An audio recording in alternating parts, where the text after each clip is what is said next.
yes, happy ako dahil vindicated kami. Feeling ko may mga kailangan mag-sorry sa'yo. Sino? Yung mga nag-mass report. Teka matanong ko, kamusta na yung mga bata, yung mga anak mo? Kasi di ba, naapektuhan din sila nung nung binabash ka. Ang dami nang naniniwala sa'yo ngayon. Di ba? Bakit naghiwalay si Catherine at saka si Daniel? Hello mga kapit! Ito po ang inyong mga link. Ito ba si Mama Loy? Ito po si Papa O. Yes, ano pa nga ba ang lagi inyong hinihilig sa amin? Chika mo na! Dali! The special edition! Gusto mo yun? Teka muna! Ako muna yung magsasalita. Kasi buong episode feeling ko magsasalita ka. Dahil naghihintay ang madlanay ng reaction mo, ng statement mo, di ba? Dahil nga dun sa pasabog na nangyari kagabi, nagimbal ang buong showbiz at social media dahil nga dun sa mga post ni Catherine Bernardo at saka ni Daniel Padilla confirming, eto na, confirmed, hiwalay na nga po ang Katniel. Una nga kung nag-post si Catherine Bernardo, tapos kasunod nun si Daniel Padilla ng kanilang, ang sad sabihin na yung goodbye letters nila para sa isa't isa. Yung totoo na ayan, anong pakiramdam mo? How do you feel? At anong masasabi mo dyan? Okay, so ako sa totoo lang unang-una, mixed ang emosyon ko Kasi natutuwa ako dahil finally na-vindicate ako. Pagkatapos akong isumpa, pagkatapos akong i-bash ng katakot-takot ng ibang Katniels, no? Hindi ko naman nilalahat, no? Yung iba lang naman na hindi maintindihan yung aming trabaho, no?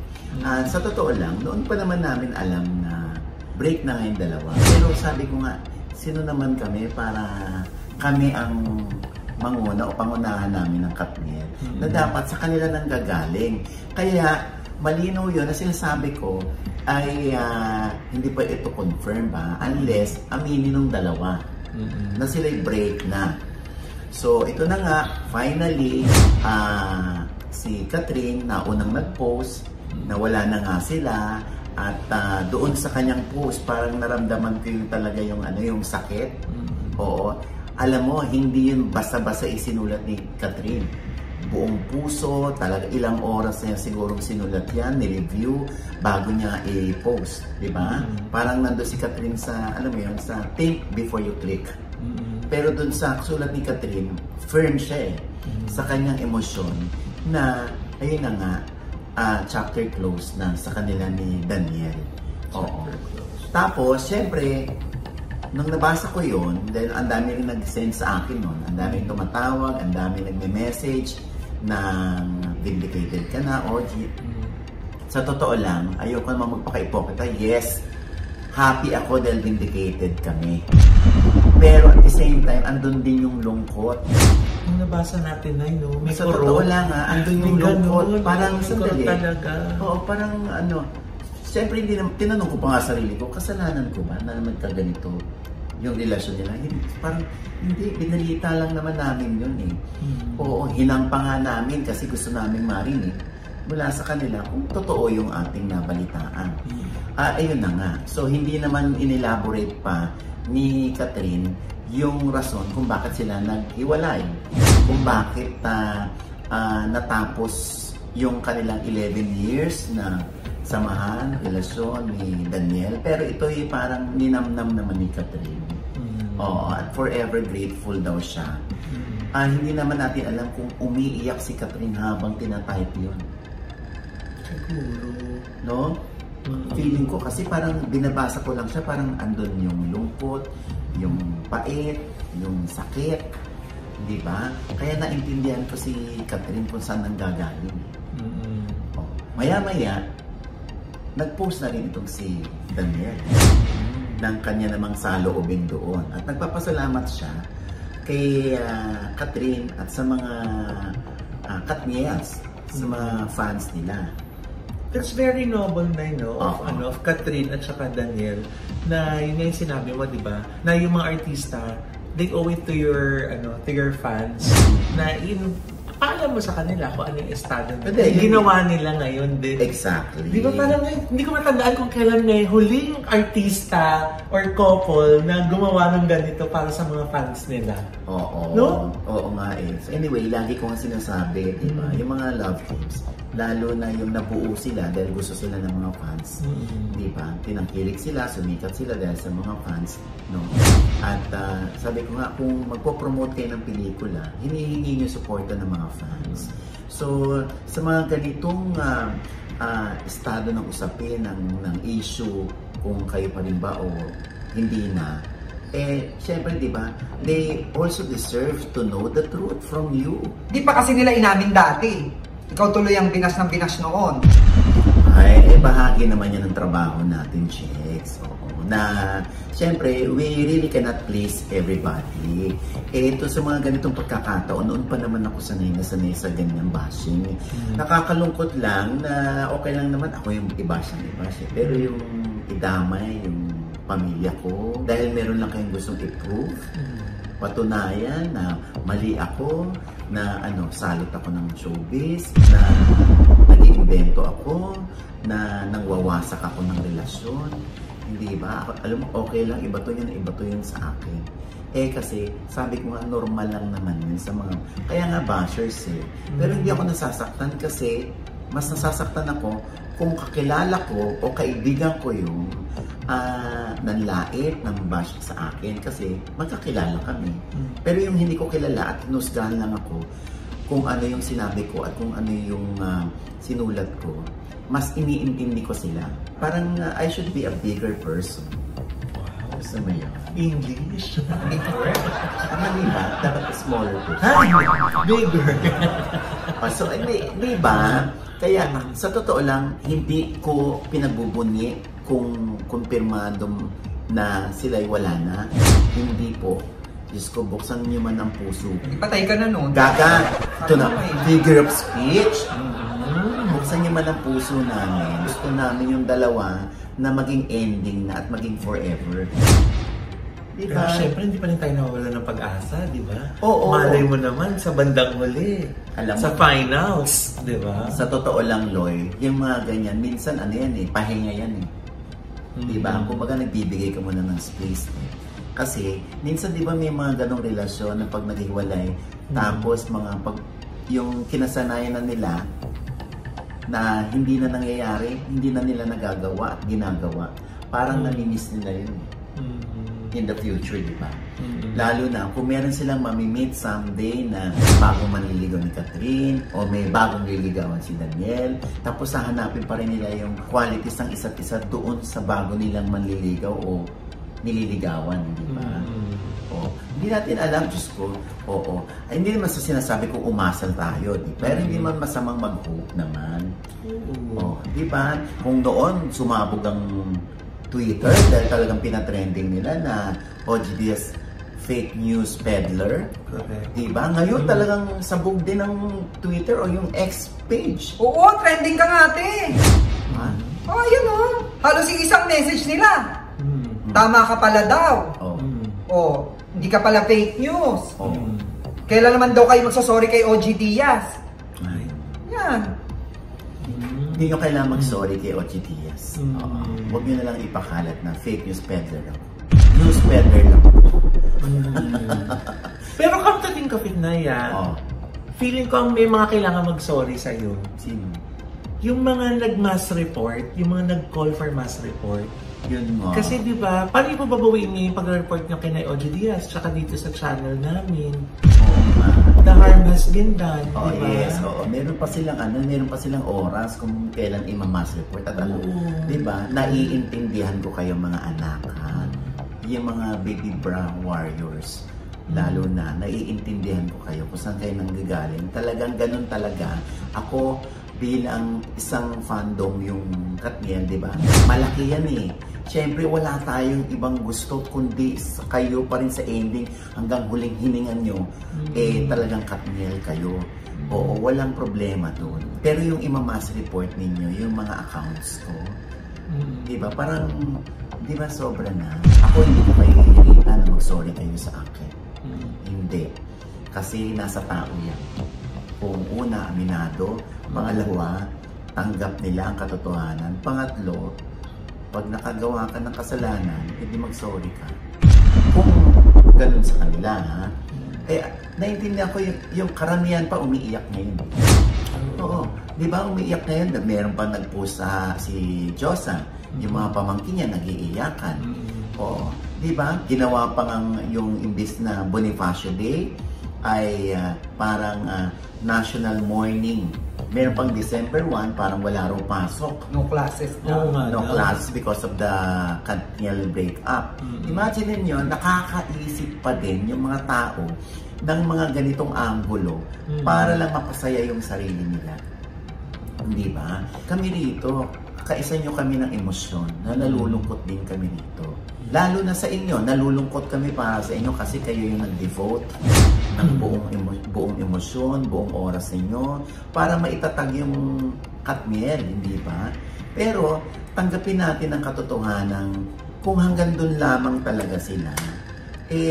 I-wish na lang natin na sana sa kanya-kanyang career nila, kanya-kanyang career path nila, alam mo yun, maging matagumpay sila lalo pa. Teka lang, Nay. Sa tingin mo ba tapos na talaga ang chapter? Ba't man naman natanong yan? Kasi Nay na umamin na si Catherine at saka si Daniel na hiwalay na sila. Oh. Hindi kaya gustong alamin naman ng mga fans kung bakit talaga sila naghiwalay? Kung ano yung rason kung bakit sila naghiwalay? Yun nga, walang dahilan na ibinigay doon si Catherine. Even si Daniel, di ba? Hindi kaya yun ang sunod na tanong, bakit naghiwalay si Catherine at saka si Daniel? Naku, baka na yung mga marami nang nag-aabang ngayon sa'yo. Na ano? Na baka yun yung sunod nung na ibalita sa kanila. Na kung ano yung rason. Ang dami nang naniniwala sa'yo ngayon. Diba? Oy, hindi. Alam mo, tao lang din kami, nagkakamali rin kami. Minsan nga, yun nga kausap namin, sure na sure siya eh. Nung binalita namin dito, Diyos ko, dininay. O paano, saan kami lulugan? Oo nga. Ipagpipilitan at ipagigiitan namin na hindi, sinabi mo yon. Kaya minsan mahirap lumagay sa ganyang posisyon, parang lalo tumataas yung pressure sa akin na kailangan maniwala kayo. Hindi naman po, kaya nga pag hindi naman masyadong confirmed, sinasabi namin to be confirmed pa to, ha? I-verify pa to. Parang si Elijah Canlas, kasi si Andrea Brillante. Oo. Diba, kakabalita lang natin. Tapos meron na naman nakararating sa akin, Mama, parang hindi yata si Blight. Parang may iba si Elijah after ni Miles Ocampo. Ganun. So sabi ko, sino daw? Tingnan mo, imagine niyo pero hindi namin kino-confirm. Diba? Pinapasagot namin sila kung ano yung totoo. O kaya, tingnan mo naman, nakakaloka. So kung hindi si Blight, o si Andrea, o sino ngayon yung kamabutihan ni Elijah Canlas? Sino? O yan ang ating aalamin. Gusto mo ba ang invento ko na si Jex yung ano? Ha? Maniniwala kaya sa Diyos ko. Pero baka doon masira yung credibility. Doon na masisira. Pero artista din? Artista din ba? Yung nandun din daw sa senior high. See? So hindi natin alam. Malalaman natin yan pag biglang may umamin o mag-confirm na yes, kami nga ni Andrea, o yes, hindi si Andrea pero iba. Maraming nagko-comment na sana daw si Cyril. Okay, ano ka ba nung June, di ba pinakilala na nga ni Cyril yung boyfriend niya? So malamang Kepoy, hindi siya. O sino sa senior high? Sino pa bang babae dun sa senior high? Baka yung principal. Gaga? Ang layo ng agwat ng edad, gaga po. Basta yan ang malalaman natin, tutuklasin natin yan. Teka, matanong ko, kamusta na yung mga bata, yung mga anak mo? Kasi di ba, naapektuhan din sila nung nung binabash ka. Hindi sila naapektuhan doon. Yes, hindi sila naapektuhan. Kasi noon pa, ipinakilala ko na sa kanila ang social media. Ipinakilala ko na rin sa mga anak ko yung trabaho ko. At lagi ko sinasabi sa kanila, anak, pag ang daddy hindi na binash, doon kayo magtaka. Ibig sabihin, hindi na relevant ang daddy mo. Ngayon, ito nga, nakarating sa kanila yung mga klase nila, nag-PPM sa kanila, nag-message sa kanila na vindicated ang daddy mo, ganyan-ganyan. So, yung mga anak ko, parang nag-congratulate sa akin. But at the same time, si Erin, na isang Katniel fan, syempre nalungkot siya. Kumbaga, hati rin siya eh. Masaya siya para sa daddy niya na vindicated. Nalungkot siya dahil Katniel, ano siya eh, supporter. Yung pagpatok nga nito, di ba sa GC natin, sabi ko, bittersweet. Kasi nga, di ba, nakakalungkot. Pero at the same time, yun nga, vindicated si nanay. Eh, nay, sa tingin mo, may mga susunod kaya dito sa ano? Bash? Wag na. Hindi. May mga susunod kaya dun sa ginawa ng Katniel na pag-amin dito sa mga nababalitang mga hiwalay na ngayon. At naibalita natin. Sino kayang susunod? Abangan po natin sa pagbabalik ng The Buzz. Ay, iba to. Mamalo, ikaw na ngayon. Ay to. Hindi na araw ng Katniel eh. Hindi nga, di ba? Actually, yung naisip ko kanina, sabi ko, naku, umami na. Meron kayang susunod na mga aamin? Nahiya ka pa mamaloy banggitin ng Kim Cho at Sian Lee. Hoy, ano ka? Wala pang sinasabi. Ano ka ba naman? Oo, yan ay intayin natin mula kay Kim Chiu at Sian Lim. Oo, kung totoong break na sila. Kasi kung hindi pa, di very good. At syempre, pasagot na rin natin kay Sian Lim kung sino si Iris Lee. Sino yun? Anak ni Mr. Lee. Ay, kilala ko mami niya. Ni Iris Lee? Oo. Sino? Si Mrs. Lee. Ayan, si Iris Lee daw ay non-showbiz ito na parang, ewan ko, staff ng Viva or writer ng Viva na nalilink kay Sian Lim. Talaga? Oo, sino ba yun? Hindi rin namin kilala dahil na ano lang namin yan sa Reddit eh. Pinag-uusapan sa Reddit yan eh. Oo, tapos meron pang isang nalilink dito kay Sian Lim. Sino? Babae ulit? Ha? Alam mo, pangit ang tanong mo. Gaga ka? Ewan ko sa'yo. Ay, basta linawin na lang ni Sian Lim yan. Kung sila pa rin, huwag na mahaba ang statement. Oo. Yes, kami pa rin or no, hindi na kami. Pero ang Star Magic ay nagbigay ng pahayag tungkol dito sa Katniel, hiwalayan. Ito nga, no, sabi ng Star Magic, Star Magic respects Katrina's decision. We request for your continued support and understanding. Ganon din, nung pagka-post ni Daniel, nag-post ulit din sila. Star Magic likewise respects Daniel's decision. Let's continue to give our support and understanding to Daniel and Katrin. Teka, nagtataka ako dyan. Oh. Kasi una nag-post si Katrin. Oh. Sunod si Daniel. Oh. Sunod naman ang Star Magic. Oh. Hindi kaya nag-usap-usap silang tatlo kung anong ilalabas nila?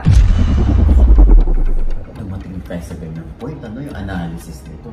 Ba't mo na itanong ng ganyan? Parang, di ba, gano'n naman talaga Star Magic eh. Nilalabas nila kung ano yung stand nila. Kasi, syempre, pag hindi sila nagsalita, lalabas na parang walang pakialam ang Star Magic sa breakup ng Katniel. Eh, kasi sila yung management, di ba? Oo. So, anong point mo? Eh, para lang hindi madamay si Andrea. Si Jex. Alam mo, hindi ko naisip yan. Ikaw lang nakaisip. Nakakaloka. Ngayon nga, di ba? Tapos may balita pang lilipat na sa Crown Artist Management ng Salvador at Rambo Nunez, si Katrin. Talaga? Na hindi na raw pipirma pa o magre-renew ng kontrata with Star Magic. Ha? Confirmed ba yan? Eh, saka lang natin mako-confirm yan pag nakita na natin pumipirma na nga si Katrin doon. At syempre, pag nag-statement ulit ng Star Magic. Puro ka statement, nakakaloka ka. Anyway, kami po rito ay nakikiisa sa emosyon ngayon ng mga nagmahal for 11 years sa Katniel. At alam ko naman kung gaano nyo kamahal, kalalim ninyong ituring na kapamilya ang samahang Catherine at Daniel. Yan ay hindi natin naalisin sa inyo. Pero siguro naman kaya pa rin natin suportahan ng solo-solo si Catherine at si Daniel para lalo pang umunlad ang kanilang career. Tama. Minahal natin sila na magkasama sila. Pwede pa rin natin sila na imahalin kahit na magkahiwalay sila, di ba? And with that, mga kaibigan, ito po ang inyong mga link. Ito po si Mama Loy. Sa lahat po ng mga nanonood sa amin na hindi pa po namin subscribers, sana naman po mag-subscribe na po kayo. Kasi madali lang, i-click lang po yung subscribe button na nandyan sa ibaba. At kung naibigan po yung aming episode at meron kayong komento sa lahat ng aming chika, i-comment nyo na po yung below, i-click ang like button at huwag kalimutan i-click ang notification bell. Dahil pag i-click nyo yan, kayo unang-una man-notify na meron kaming latest update. At syempre pa ang kanya-kanya naming channel. Yes, sana manood at mag-subscribe po kayo sa channel ko. That's Mama Loy, M-A-M-A-L-O-I. At sana po i-follow at mag-subscribe din po kayo sa iba ko pa pong social media account. Lalo na po sa FB page ko po na Mama Loy at saka po sa Instagram account ko na Mama Loy din po. Salamat po. I-follow nyo tapos ibawas nyo kay Tita Jen. Yes! I-follow nyo rin ako sa aking mga social media at syempre sa aking YouTube channel na Tita Jex. May bago po akong vlog dyan. At pasalamatan ko lang ang Just Relax Massage and Spa, si Doc JC Solis ng Gorgeous Smile, at ang Ideal Vision. Thank you po. Ideal Vision.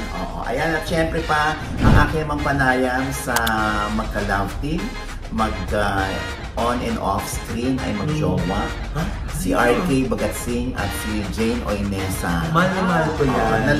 Naloka si Jane. Yung reaction talaga ni Jane, parang kasi merong inamin si RK doon. Ano? Ito. So, meron ba kayong mga usapan dyan na alam mo naman ang mga kaway ng tukso rito sa showbiz? Tatahimik lang ako. I-deal ko siya sa sarili ko. Pero may mga pagkakataon ba na munti kayo maghiwalay? As in a relationship, syempre, your partner is your safe space. So kung hindi mo kayang maging honest, then paano? Hindi naman sa pagiging hindi honest. Parang... Sorry, na ano yata? Hindi naman sa sikreto. Paano ba? Hindi ko lang agad nasabi pala. Kasi, diba busy din. Ayan. So, OGDS Inspires po yan. At alamin ninyo kung ano yung ikinawindang nitong si Jane. Ayan. At syempre pa aking pasasalamat sa Premier Grip at Celeb Skin at Headway Vera Salon. Yes. At syempre ang OGDS TV fanpage. Support naman po. Follow nyo. At ang The Ohana Boracay Beach Resort. Dyan sa Station 3 ng Boracay. Ayan. Kung nais po kayo at nakaisip kayo mag-Boracay, dyan lamang po kayo pumunta sa website nila, ohana.com. Meron din sila sa fan page nila at sa Instagram. Okay? Yes. At kung di naman kayo babiyahe by plane, di ba? Gusto nyo lang po mag-land travel, pwede naman po kayo pumunta sa Highland Valley Resort, sa the Valley of the North. Kung nandiyan po ang pinakamalaking water park sa Norte. Ayan po. Bisitahin nyo rin po. Ano po? Nandyan din na may pinakamasarap na Spanish bread! Yes! Diba? Naku, kailangan nyo pong matikman. Nakakaloka. Apakasarap. Ayan. At syempre pa, ayan kung wala pa ho kayong ticket, gusto nyo manood kay Miss Marisa Sanchez, napakahusay na komedyana at singer po at napakaganda ng boses. Diyan po sa Samsung Hall na. Ayan po ang ticket prices. Ayan, merong 1,000, 2,000, 2,500. Ayan po, at ako po ay isa sa mga guest dyan. Wow! Magpapaiyak po ako. Kasi pag nagpapaiyak ako, tumatawa siya. Ayan ha. Naku, dahil baka may mga hindi pa nakakapanood ng In His Mother's Eyes. Oh my gosh! Yes. Ayan, napanoorin yung In His Mother's Eyes starring Marisol Soriano, Roderick Paulate, L.A. Santos, Ellison De Dios, Ruby Ruiz, at directed by F.M. Reyes. Kasama po tayo dyan. Yes! Ayan. Sorry talaga, magsisisi po kayo pag hindi nyo napanood. Ayan. Promise, apakaganda. Naman. At syempre, ito pa rin po ang inyong lingkod, Papa Osin Diaz, ang lagi nagsasabi at nagpapaalala sa inyo na sa tuwing gigising po tayo tuwing umaga, huwag po tayong makakalimot. Magpasalamat sa Panginoon dahil tayo kanyang ginising.